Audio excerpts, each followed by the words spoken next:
हम सभी Indian team में विराट कोहली का रिप्लेसमेंट ढूंढ रहे थे, मगर विराट जैसी परफॉर्मेंस तो हैरी ब्रूक कर रहे हैं। 164 रन्स में 100 रन सिंगल हैंडेडली स्कोर करके उन्होंने इंग्लैंड को पाकिस्तान के अगेंस्ट एक क्रूशियल विक्ट्री दिलाई। बेन स्टोक्स गलत नहीं थे जब उन्होंने कहा था कि हैरी ब्रूक विराट कोहली जितने सक्सेसफुल बनेंगे उनके करियर में। टेस्ट क्रिकेट में तो ऑलरेडी ब्रूक को न्यू फैब फॉर्म में कंसिडर किया जाता है, लेकिन व्हाइट बॉल क्रिकेट में he has to prove his name and I think he chose the perfect platform of T20 world cup to do it. जहां काफी क्रिटिक्स उनकी कैप्टनसी पर क्वेश्चन कर रहे थे, वहीं ब्रूक की कैप्टनसी के अंडर ही England became the first team to qualify for the semifinals of T20 world cup 2026। और सिर्फ इतना ही नहीं, there is one major change that the England team has made. Want to know what that is? Watch the full video to find out.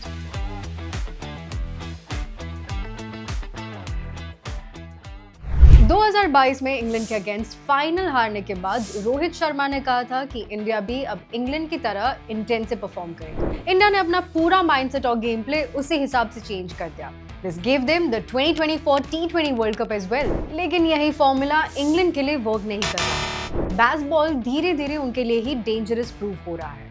They were losing prestigious test series due to this strategy. Cricket fanatics ने तो already England के baseball strategy को baseless consider कर लिया था। It was just a matter of time that England players would put their thinking cap on and do the unthinkable. T20 world cup से पहले England के खेलने का तरीका क्लियर था। Hit from ball one, show intent, promote aggressive game play. लेकिन इस world cup में अगर हम इंग्लैंड की परफॉर्मेंस देखें तो काफी अच्छी रही है। They are analyzing the situation of the game and making changes with clarity. इसका क्लियर एग्जाम्पल हमें हैरी ब्रूक की पाकिस्तान के अगेंस्ट इनिंग्स में दिखता है। ब्रूक का फॉर्म इस वर्ल्ड कप में इतना खास नहीं रहा था। As a captain he was doing good, but as a batter वो इम्पैक्ट क्रिएट नहीं कर पा रहे। लेकिन इस पर्टिकुलर मैच में England was 4 down at just 58 runs. इस सिचुएशन में ब्रूक अगर इंटेंट दिखाते और रिस्की शॉट्स खेलते तो वो आउट भी हो सकते थे, बट ही चोज पेशेंस। उन्होंने सिचुएशन को अडेप्ट किया और अपनी 100 रन्स की इनिंग्स में 34 रन्स भाग कर लिए।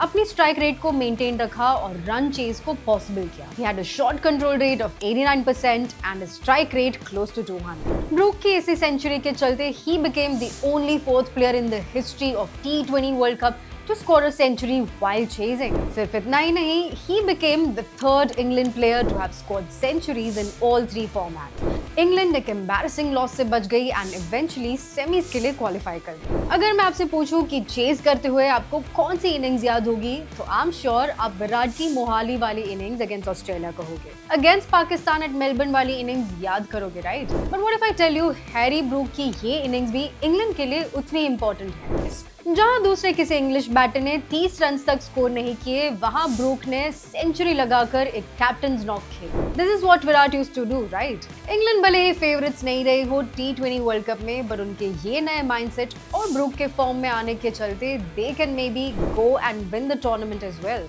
आई know I won't be surprised if this happens. आपको क्या लगता है? क्या इंग्लैंड की ये नई स्ट्रैटेजी उन्हें एक्चुअली T20 वर्ल्ड कप 2026 की ट्रॉफी जिता सकती है?